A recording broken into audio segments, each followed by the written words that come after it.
Сұрақ: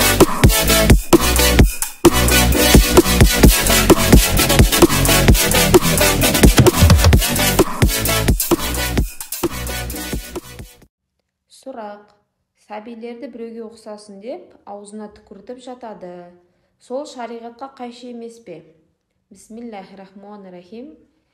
Ертеден келе жатқан ырым бойынша қазақтар белгілі батырлар мен билерге, ақындарға, басқа елге белгілі адамдарға жас сәбидің аузына түкіртіп, немесе оның отырған орнына аунатып алатын болған.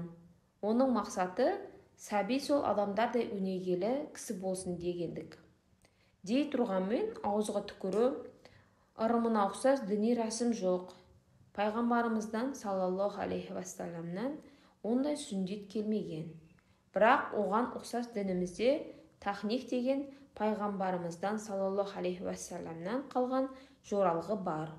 Ол рәсім бойынша жаңа туған балаға ана сүті берілмей тұрып, құрманы шайнап, оның шырынын немесе өзге де тәттіні, мысалы балды таңдайына жағады, не тіліне жағады. Сахаба Абу Муса аль-Ашғари бұл жайында былай дейді: мен де уылдай ұл туылған еді. Мен оны Алла елшісіне алып келгенімде, оған Ибрахим деп ат қойды да, құрманы шайнап, тахник жасады. Артынан оған берекет берсін деп дуға етті. Бірақ тахниктің мәнін әлдебір ырымнан іздегеннен гөрі, бала денсаулығына тигізер пайдасын іздеген дұрыс. Мысалы, британдық медицина саласының ғалымдары анықтағандай, жаңа туған сәбидің тіліне жағылған тәтті, оның тамырынан қан алғанда ауырсыну басынып, жүрек соғысын тез қалпына келтіреді екен. Бұл айтылған мәлімет тахник рәсімінің бір ғана пайдалы тұсын көрсетеді. Одан да өзге пайдалы жақтары бары сөзсіз.